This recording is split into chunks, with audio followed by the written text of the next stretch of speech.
Friends, नमस्ते। देसी trade official आप सबका स्वागत करता है। दोस्तों, इस वीडियो में बात करेंगे आईपीओ से रिलेटेड। जैसे कि मैंने प्रीवियस वीडियो में बताया था आप लोगों को कि मैं जो ये वीडियो बनाने जा रहा हूँ ये आईपीओ से रिलेटेड होगा, कंप्लीट डिटेल्स में होगा। दोस्तों, यदि आप स्टॉक मार्केट करते हैं, नहीं करते हैं, या सीख रहे हैं, या सीखने वाले हैं, या इच्छुक हैं, दोस्तों आप सभी के लिए ये वीडियो आईपीओ से रिलेटेड वीडियो बहुत ही इंपॉर्टेंट होगा।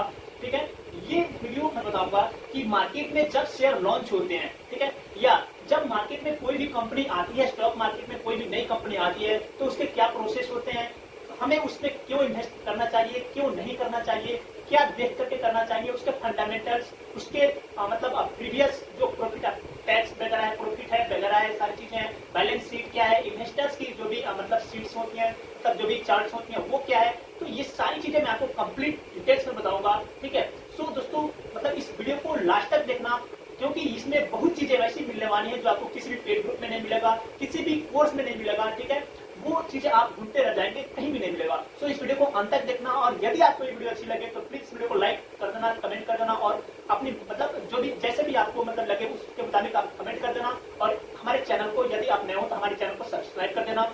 और दोस्तों उसके साथ साथ यदि आपको और भी बेहतर लगे तो आप हमारे चैनल को अपने दोस्तों के बीच में शेयर कर देना और उन्हें भी सीखने में मदद करना। सो दोस्तों, बिना लेट किए हुए हम इस वीडियो को स्टार्ट करते हैं और मतलब इसके आईपीओ रिलेटेड कंप्लीट डिटेल्स जानने की कोशिश करेंगे। तो दोस्तों, आप हमारे चैनल का नाम तो जानते ही होंगे कि हमारे चैनल का नाम देसी ट्रेडर ऑफिशियल है। ठीक,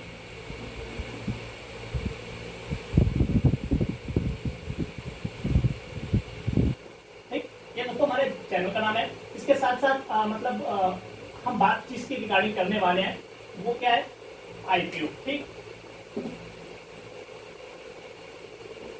अब दोस्तों आईपीओ से रिलेटेड मतलब आईपीओ का पहले फुल फॉर्म जानते हैं कि आईपीओ का फुल फॉर्म क्या होता है। दोस्तों ये आईपीओ मतलब होता है initial public offering. Initial public offering,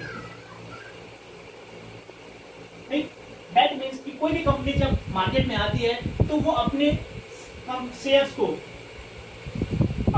को पब्लिक के बीच में सेल करती है, और उससे क्या करती है, ये पैसे जुटाती है, शेयर्स के बदले में पैसे जुटाती है। ठीक, तो ये क्या हो गया कि मतलब कोई भी प्राइवेट कंपनी अपने शेयर्स को पब्लिक के बीच में सेल करती है, और फिर उस शेयर्स के बदले में वो पैसे उठाती है, कलेक्ट करती है, और उस पैसे को अपनी कंपनी को मतलब डेवलपमेंट में यूज करती है, अपने कंपनी के ऊपर पड़े कर्ज को कम करने में यूज करती है, या अपने कंपनी के जो भी मतलब कुछ चीजें होती हैं, जो इंटरनल चीजें होती हैं, उसको मतलब सुधारने में यूज करती है। ठीक, सो ये बात हो गया आईपीओ और आईपीओ का फुल फॉर्म और आईपीओ का मतलब, इस शॉर्ट में मतलब। ठीक है, अब बात करते हैं इसके आगे कि आईपीओ में इन्वेस्ट करने से पहले हमें क्या क्या चीजें देखनी चाहिए और कैसे आईपीओ में हमें इन्वेस्ट करना चाहिए। ठीक, सबसे पहले दोस्तों मैं बता दूं शॉर्ट में कि हमारे पास अभी 5 से 6 फैक्टर्स हैं जो चीजें हमें मार्केट में आईपीओ में मार्केट में इन्वेस्ट करने से पहले देखना चाहिए। ठीक, पहला फैक्टर हमें क्या है कि आईपीओ किस सेक्टर का है। ठीक, सो पहला नोट डाउन करना है, सेक्टर। ठीक, दूसरा पॉइंट क्या है कि प्राइस बैंड। ठीक है, प्राइस बैंड। तीसरा फैक्टर क्या है, प्रोडक्ट। ठीक, चौथा फैक्टर क्या है, उस कंपनी का मैनेजमेंट, उस कंपनी के फंडामेंटल्स।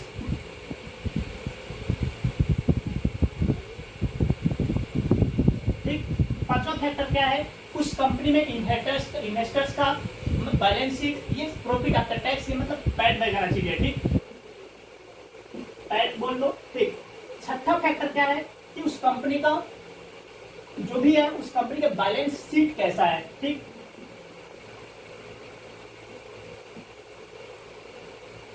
ठीक, ये 6 चीजें हो गई। उसके बाद हमारा जो नेक्स्ट पॉइंट है वो जो देखने वाला है, वो 7वां पॉइंट जो होगा हमारा,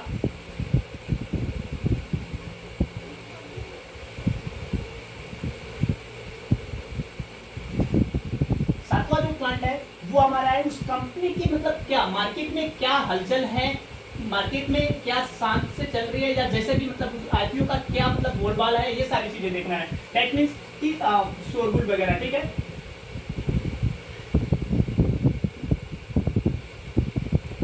आठवां फैक्टर क्या है कि उस कंपनी के जो भी साइट्स हैं, उस साइट को हमें चेक करना है, ठीक, साइट्स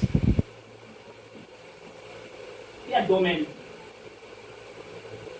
ठीक, ये हमारे पास 8 फैक्टर्स हैं। इस 8 फैक्टर्स को हम कंप्लीट डिटेल्स में बताएंगे, जो कि आपको कहीं भी नहीं मिलेगा, ठीक है। तो इस वीडियो को लास्ट तक देखना, बीच में स्किप नहीं करना, क्योंकि 8 फैक्टर जो है ना, मैं आपको मतलब समझ सकते हो आप कि मैं भरभली सिखा रहा हूँ। अब इस तरीके से आपको सिखाने वाला कोई मिलेगा नहीं, आप यूट्यूब पे सर्च करते रह जाओगे, ठीक है। सो मैं अभी सभी फैक्टर्स को बताने जा रहा हूँ डिटेल्स में, ठीक।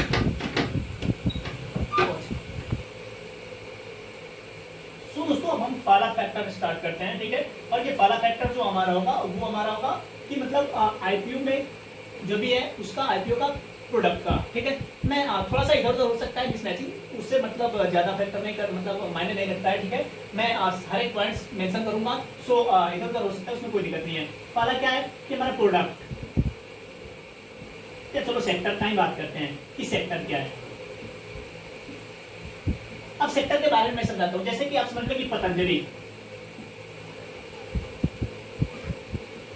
अभी स्टॉक मार्केट में आया हुआ है, ठीक है। सो ये क्या है, मतलब अभी पतंजलि, मान लो कि पतंजलि का प्रोडक्ट का मतलब जो भी शेयर्स लॉन्च हुआ है 2021 के आसपास, तो ये कौन सी सेक्टर की है, ये हमारी एफएमसीजी सेक्टर की है, ठीक है। तो एफएमसीजी सेक्टर में क्या क्या आता है, एफएमसीजी सेक्टर मतलब fast moving consumer goods products, जैसे कि मतलब जो एक बार कंज्यूम करने के बाद से दोबारा यूज नहीं किया जा सकता है, रीयूजेबल प्रोडक्ट नहीं है, ठीक है। मतलब ये पतंजलि के कौन कौन से प्रोडक्ट हैं, आटा वगैरह, जो भी ब्यूटी से रिलेटेड है, पर्सनल केयर से रिलेटेड है, या जो भी मतलब हेल्थ केयर से रिलेटेड है, मतलब ये सारे प्रोडक्ट्स हैं। तो इस प्रोडक्ट्स को मतलब एफएमसीजी सेक्टर में कंसिडर किया जाता है, और ये सेक्टर एक ऐसा सेक्टर है ना जो कभी भी इसका ग्रोथ रुक नहीं सकता है, ठीक है।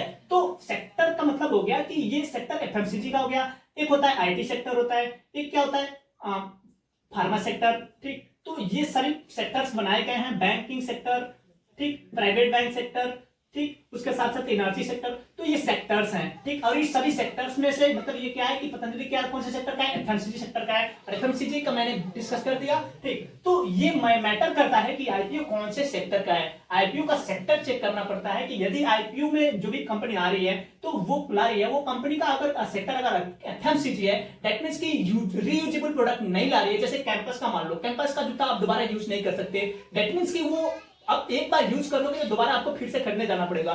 दैट मींस कि वैसे प्रोडक्ट्स हैं वो कि आपको मतलब उसका मार्केट रुकने वाला नहीं है, और दिन प्रतिदिन उसका मार्केट बढ़ता ही जाएगा। और जब मार्केट बढ़ेगा, जिस तरीके से उस कंपनी में ग्रोथ आएगी, आपके शेयर्स का भी ग्रोथ उसी तरीके से आएगा। तो ठीक बात यह है कि मतलब ऐसे सेक्टर में आप इन्वेस्टमेंट करेंगे तो वो सेक्टर आपको बहुत ही बेहतरीन तरीके से वो शेयर आपको प्रॉफिट देगा, ठीक है। अब दूसरा बात करते हैं कि उसके प्रोडक्ट का, ठीक।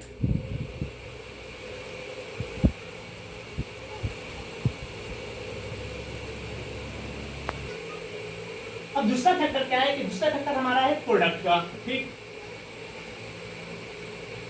पहला सेक्टर आपने देख लिया, जो भी पहला मतलब जो पॉइंट था वो सेक्टर का। सेकंड पॉइंट क्या है, प्रोडक्ट है। प्रोडक्ट में क्या देखना है आपको, सॉरी, प्रोडक्ट में क्या देखना है कि प्रोडक्ट में आपको मतलब कंपनी क्या बनाती है। जस्ट लाइक समझ लो कि कैंपस क्या बनाता है, कैंपस का मेन प्रोडक्ट क्या है, जूता है, शूज है, ठीक। तो ये सारी चीजें हैं, ठीक। पतंजलि क्या बनाती है, पतंजलि का मेन प्रोडक्ट जो है वो मतलब पर्सनल केयर से रिलेटेड है, या मतलब जो डेली यूजेज में आते हैं वो है, ठीक। ठीक वैसे बीकाजी क्या बनाती है,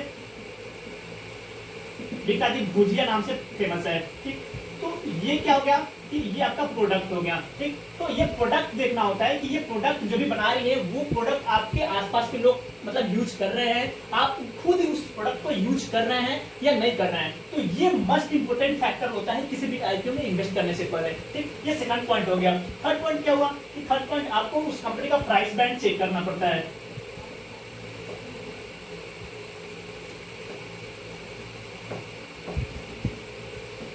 प्राइस बैंड, अब प्राइस बैंड में क्या आता है कि किसी भी आईपीओ को हमें चेक करना पड़ेगा कि उस आईपीओ का जो प्राइस बैंड है, प्राइस बैंड मींस कि उस कंपनी के जो पर शेयर का दाम है, ठीक।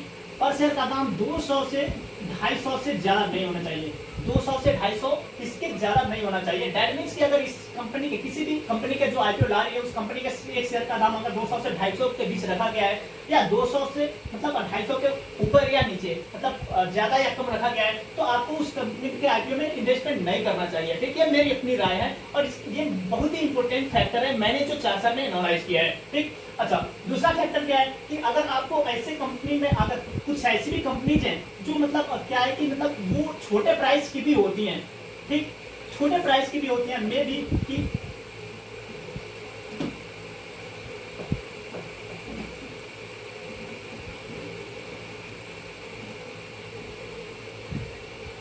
मे भी कुछ कंपनी की आईपीओ की प्राइस जो होगी 20 से 25 रुपए भी हो सकती है। ठीक, बट वो कंपनी आपको बेसिक प्रोडक्ट मतलब होनी चाहिए जिसके बारे में आप जानते हो। ठीक है, दैट मीन्स कि मैं आपको एग्जांपल के तौर पे दे दूं, उज्जीवन स्मॉल फाइनेंस।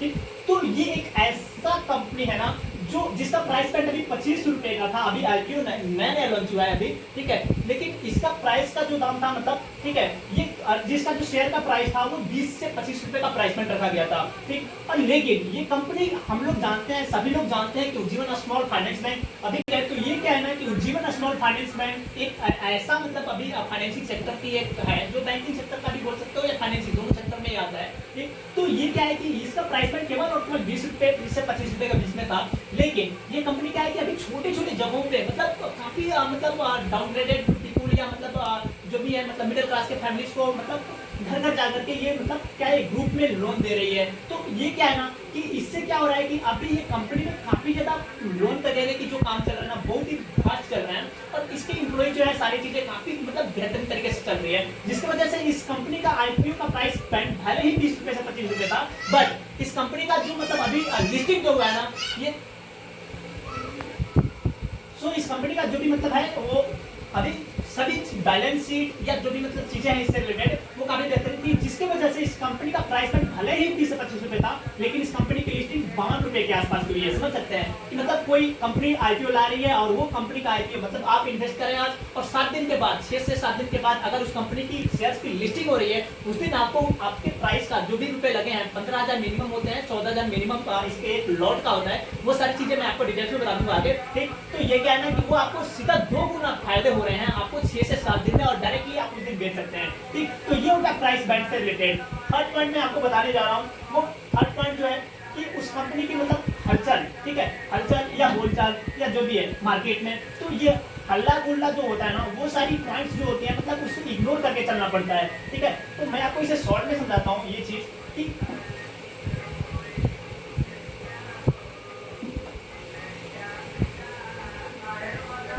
चौथा फैक्टर क्या है हमारे पास, चौथा फैक्टर है कि मतलब अगर मतलब कंपनी की ज्यादा हल्ला गुल्ला है, दैट मींस कि एलआईसी आप कंसीडर कर लीजिए, पेटीएम आप कंसीडर कर लीजिए। अभी पेटीएम और एलआईसी एक ऐसे स्टॉक्स थे ना, ऐसे कंपनी थे ना जिनके शेयर्स मतलब मार्केट में आए और वो मतलब इतने हल्ला गुल्ला हो रहा था इन आईपीओ का, लेकिन इन कंपनियों का आईपीओ का क्या हुआ, इतना गंदा तरीके से लिस्टिंग हुई, दैट मींस कि 250 का जो प्राइस बैंड था इसका, ठीक है, मतलब ये क्या है ना, ये पेटीएम का जो आईपीओ आया था 21 रुपए के आया था, लेकिन इसकी लिस्टिंग कितनी की हुई थी, 1900 रुपए की, और उसके बाद से इसका शेयर इतना धड़ाम से गिरा ना क्योंकि इसमें काफी ज्यादा गैम्बलिंग हुई थी, इसका बहुत ज्यादा शोरगुल हुआ था, जिसकी वजह से इसका प्राइस वैल्यू इतना ज्यादा गिर गया कि अभी देखो 450 रुपए तक गया था अप्रैल के आसपास, और फिर अभी सस्टेन कर रहा है, धीरे धीरे बढ़ रहा है। ठीक है, तो मतलब अभी ऐसा नहीं है कि कंपनी खराब थी, ये चीजें थी, ऐसा कुछ नहीं था, बट इस कंपनी की बहुत ज्यादा शोरगुल हो चुका था, जिसकी वजह से मतलब जो इंटरनल जो चीजें थी ना वो बड़े बड़े इन्वेस्टर जो थे ना अपने पैसे रोक कर रख दिए थे, इसमें इन्वेस्ट नहीं किया था आईपीओ के समय में। ठीक है, बड़े इन्वेस्टर क्या करते हैं, एक मौका का इंतजार करते हैं। ठीक है, तो मतलब ये सारी चीजें होती हैं, जिसकी वजह से बोल रहा हूँ मैं कि आप मतलब किसी भी कंपनी का जब इन्वेस्टमेंट करना जाओ ना पेटीएम आईपीओ में, तो उस कंपनी को मतलब देखो कि उस कंपनी में ज्यादा शोरगुल वगैरह नहीं है, ये सारी चीजें। ठीक है, तो ये 4th फैक्टर था शोरगुल का। ठीक, फिफ्थ जो पॉइंट है हमारे पास वो 5th पॉइंट मतलब आप जो है वो फिफ्थ जो पॉइंट है, 5th पॉइंट वो है कि उस कंपनी के जो भी मतलब प्रॉफिट आफ्टर टैक्स टाइट वगैरह होता है, टाइट देखना, डेट देखना। ठीक, मतलब टाइट मतलब क्या हो गया कि उसका प्रॉफिट देखना, एक्चुअल प्रॉफिट, डेट क्या है, कर्ज देखना, मतलब ये सारी चीजें देखना होता है, जिससे कि मतलब आपको समझ में आ जाए कि ये कंपनी में क्या चल रहा है, इंटरनली क्या चल रहा है, एक्चुअल में क्या हो रहा है। ठीक है, तो ये चीजें होती है। छठा पॉइंट क्या है कि आपको इस कंपनी के जो भी कंपनी में इन्वेस्टमेंट करना चाहते हो बैलेंस शीट में क्या क्या आता है, बैलेंस शीट में सेल्स आता है, सेल्स पैड, ठीक, और उसका मतलब कंपाउंड मतलब उसका कंसोलिडेटेड या सस्टेन्ड डेवलपमेंट, मतलब कि इस कंपनी का जो भी सेक्टर है उसके साथ साथ या जो भी मतलब कोऑर्डिनेट होकर चलती है उसका देखना, ठीक है। और बैलेंस शीट में मतलब इसके सेल्स वगैरह देखना, प्रॉफिट आफ्टर टैक्स देखना, प्रॉफिट बिफोर टैक्स देखना, ठीक। तो ये सारी चीजें देखना होता है, डेट देखना होता है, ठीक। तो मार्जिन देखना होता है। तो ये सारी चीजें आपको देख करके उस कंपनी का बैलेंस शीट का पता लगा सकते हैं, ठीक। तो ये छठा फैक्टर हो गया। सातवां फैक्टर जो है हमारे पास, तो वो चीजें थी बैलेंस शीट का। अब नेक्स्ट पॉइंट है हमारे पास कि कंपनी के साइट का, डोमेन का, ठीक।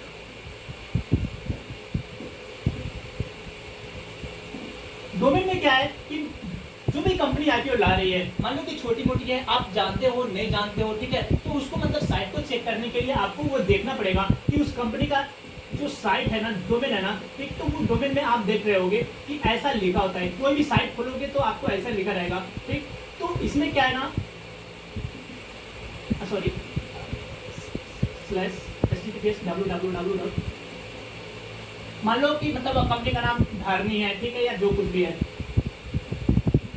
.com करके है, ठीक। तो इसमें क्या है ना कि ये जो पॉइंट एस है ना, HTTPS, ये डोमेन होता है, ठीक। तो इसमें क्या है, अगर एस कंपनी के आगे, HTTPS के आगे एस नहीं लगा है उस कंपनी में, तो आपको उस कंपनी में इन्वेस्टमेंट करना ही नहीं चाहिए। उस कंपनी में इन्वेस्टमेंट के लिए आपको वहीं पर रुक जाना चाहिए, ठीक है, कि ये कंपनी तो इन्वेस्टमेंट करने लायक ही नहीं है। यस मतलब होता है सिक्योर करना, दैट मीन्स कि वो कंपनी के पास अगर उतना तक करने के लिए नहीं, अपने कंपनी को, अपने कंपनी अपने साइट को जब सिक्योर तक नहीं कर पा रही है, उतना तक के लिए उसके पास नहीं है, देन दैट मीन्स कि आपको उस कंपनी में इन्वेस्टमेंट नहीं करना चाहिए, आईपीओ में इन्वेस्टमेंट नहीं करना चाहिए। एट जो फैक्टर है वो मैं समझाने जा रहा हूँ, और ये आपको क्या है कि मतलब ये आपको टेक्निकल के तौर पे ले सकते हैं। दैट मीन्स कि आप इस जो मैं आठवां फैक्टर जो समझाने जा रहा हूँ, ये पॉइंट आपके लिए मस्ट इंपोर्टेंट होगा, और ये आपको मतलब जानना बहुत ही जरूरी होता है, ठीक है। सो ये आप अच्छे से समझ लेना, जिससे कि आपको खुद से पता चल सके कि ये टेक्निकल्स के तौर पे आप कंसिडर कर सकते हो या रिजल्ट के तौर पे आप कंसिडर कर सकते हो उस आईपीओ का रिजल्ट क्या चल रहा है उस समय के लिए। वो आठवां फैक्टर है GMP। GMP एक बार और रिपीट कर रहा हूँ, GMP दैट मीन्स की ग्रे मार्केट प्राइस।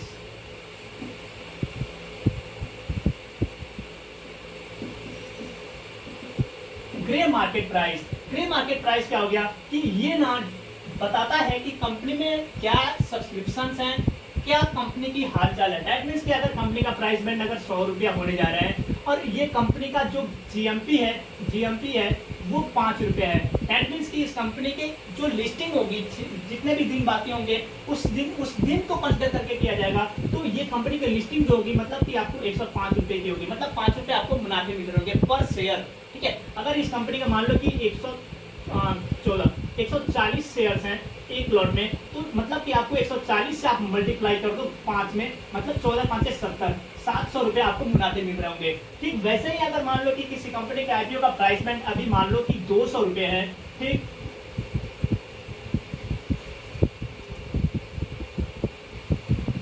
मान लो कि 200 रुपये है, ठीक, और उसका GMP जो चल रहा है वो मान लो कि 20 रुपये है, ठीक है। तो क्या हो गया, ये 200 शेयर्स हैं मान लो, ठीक है, और 20 रुपये नहीं मान करके आप 40 रुपये GMP मान लो, ठीक है। तो ये क्या हो गया कि 200 के शेयर्स आपको कितने मतलब एक लॉट में आएंगे, वहाँ पे अगर 15,000 को कंसिडर किया जाए, 14,000 को मान लिया जाए तो 70 शेयर्स आएंगे, ठीक। 70 शेयर्स मतलब कि आपको 40 से गुणा करना पड़ेगा 70, दैट मीन्स कि आपको 2800 रुपये मुनाफे मिलेंगे। अगर वो कंपनी का लिस्टिंग उसी दिन होती है, ठीक है, जिस दिन आपको GMP 40 रुपये दिखा रहा है, दैट मीन्स कि आपको 2800 रुपये पर लॉट में मुनाफे हो रहेंगे, ठीक है। मतलब कि आपको 14,000 के इन्वेस्टमेंट पर 2800 रुपये मुनाफे मिल रहे होंगे। सो दोस्तों ये मस्ट इंपोर्टेंट पॉइंट होता है, बहुत ही इंपोर्टेंट पॉइंट होता है, और ये आप गूगल पे चेक कर सकते हैं, कहीं भी जाके चेक कर सकते हैं, मतलब उसका नाम डाल करके आप सर्च कर सकते हैं। सो दोस्तों ये रहा आज का ओवरऑल पॉइंट, और ये आईपीओ से रिलेटेड आपको इससे बेहतरीन या इससे डिटेल्स में मुझे नहीं लगता है कि कोई आपको बता पाएगा। सो दोस्तों मुझे जहां तक उम्मीद है कि मैंने आपको इस आईपीओ से रिलेटेड कंप्लीट डिटेल्स दिया, और मैं मतलब खुद बहुत ही अच्छा महसूस कर रहा हूं, जिससे मैंने आपको काफ़ी चीज़ें सिखाया। इवन मैं आपको बता दूं कि यदि आप इन्वेस्टमेंट करते हैं, स्टॉक मार्केट में हैं, नहीं हैं या सीखना चाहते हैं, सो दोस्तों इस आईपीओ मतलब जो भी आईपीओ का पॉइंट्स थे, इस पॉइंट्स को अगर आप फॉलो कर लिए तो आप बिना इन्वेस्टमेंट के भी, मतलब दैट मीन्स कि बिना स्टॉक मार्केट में आए भी अगर केवल आप आईपीओ से प्रॉफिट कमाना चाहते हैं तो भी आप स्टॉक मार्केट में बने रह सकते हैं और बिना मतलब बेहिचक आप स्टॉक मार्केट से बहुत ही बेहतरीन मुनाफे कमा सकते हैं। सो दोस्तों, यदि आपको सीखना हो या जो भी चीजें स्टॉक मार्केट से रिलेटेड मतलब जानकारी चाहिए तो मैं इस अपने YouTube चैनल पे वीडियो डालता रहूंगा। उसके साथ साथ यदि आपको कोई हेल्प चाहिए इसके रिगार्डिंग तो मैं अपने YouTube चैनल पे कमेंट में पिन कर देता हूं, वहां पे आप मेरे टेलीग्राम चैनल को ज्वाइन कर सकते हैं। उसके साथ साथ हमारे व्हाट्सएप पे भी कांटेक्ट कर सकते हैं और मैं आपको 100% हेल्प करने के लिए आगे आता रहूंगा। दोस्तों, ये पूरी वीडियो देखने के लिए आप सभी का धन्यवाद और love you all. Shri Sai नमस्ते। Wish you all a very happy and thankful to all of you. So दोस्तों, इस वीडियो को लाइक, कमेंट और शेयर जरूर करना और यदि मैंने आपको बेहतरीन तरीके से आईपीओ के रिलेटेड सिखाया हो तो आप अपने दोस्तों के बीच में इस चैनल को शेयर कर देना और उन्हें भी सीखने में मदद कर देना, सब्सक्राइब करा देना और मतलब ज़्यादा से ज़्यादा शेयर करना। Love you all.